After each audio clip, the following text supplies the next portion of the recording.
ayer Milei habló de deflación y yo me pregunto, más allá de que esto es un precio de la economía, que es la carne, ¿se puede hablar de deflación cuando el kilo de carne vale 15 lucas?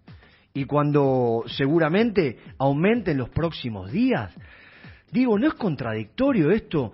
¿Qué reflejan los datos de la economía de esta frase de Milei, de la zaraza de la deflación? Bueno, a ver, vamos a preguntarle a Isaac Rupnik, que es director de ISEPSI, el Instituto de Investigación Social, Económica y Política Ciudadana. Isaac, muy buenos días. Pablo Tacaliti te saluda. Bienvenido a Ciudadano Común. Hola, buen día, un gusto hablar contigo. Igualmente para mí, Isaac. Bueno, a ver, ¿qué considerás de esta frase del presidente, de la deflación, de la baja de inflación? Digo, ¿va en consonancia con lo que está pasando o es contradictorio?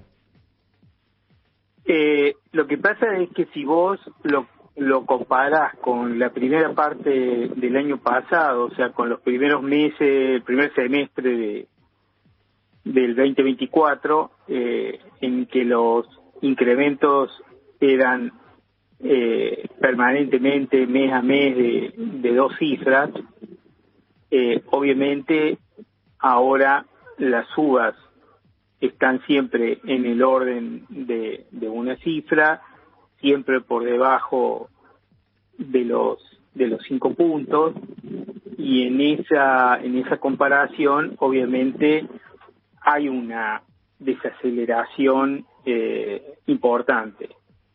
Lo que pasa es que, primero, los precios se siguen incrementando por ahora, siempre por encima del 2%, lo cual implica una inflación que no es baja en términos generales, en términos internacionales.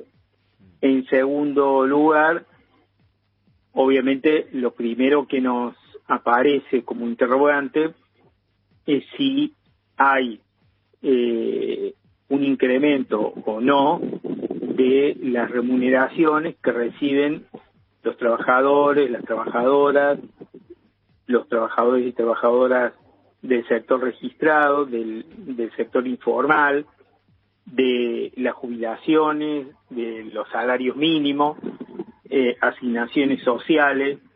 Bueno, el variado espectro, digamos, de sectores que en nuestra sociedad viven de un ingreso fijo que tiene que ver con o las jubilaciones que reciben o el valor, digamos, del trabajo que realizan.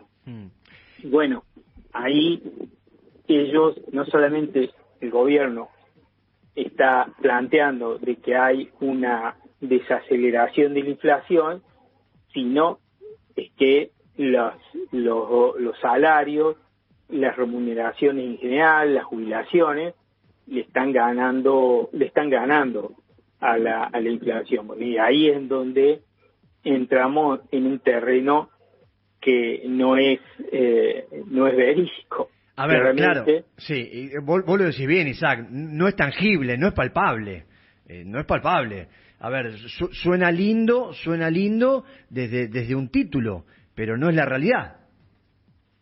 Claro, o sea, y no es solo, como se suele decir, bueno, es una sensación porque venimos con el arrastre de la situación que vivimos en un periodo en el que los incrementos de precios eran, digamos, catastróficos para el poder adquisitivo de los sectores populares, sino que cuando vamos a verificarlo, a corroborar esas afirmaciones oficialistas con lo que sucede, con lo que no sucede a la mayoría de los argentinos y argentinas en la realidad cotidiana, con los números concretos que dan los relevamientos de precios y los relevamientos de los incrementos salariales que el gobierno homologa,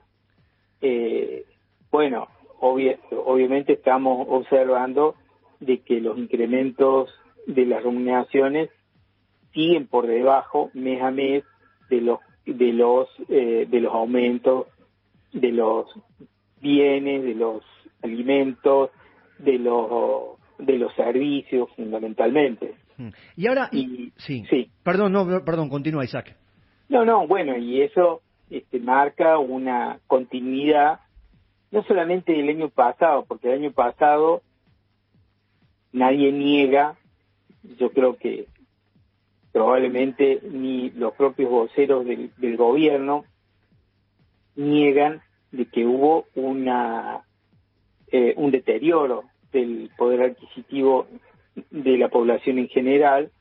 Bueno, eso se verifica en una baja del consumo y se verifica en todos los datos que va publicando el propio INDEC.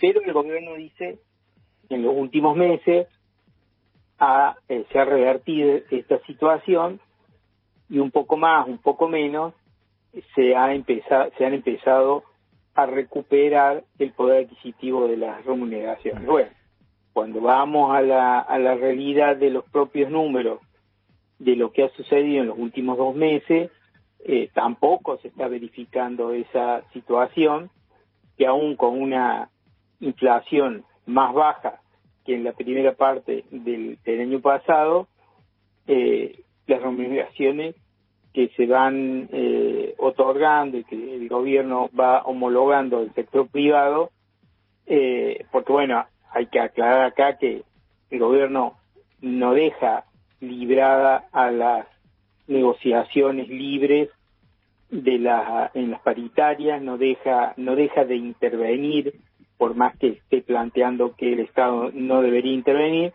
no deja de intervenir para impedir de que se homologuen aumentos que están por encima de los techos que ellos fijan. Entonces, en los últimos tiempos, las subas de salarios del sector privado no son homologados, no son aprobados por el Ministerio de Trabajo si están por encima del 1,5, 1,8 por mes, y la inflación nunca baja por debajo de los 2 puntos, ¿no? Isaac, entonces, te hago la última pregunta.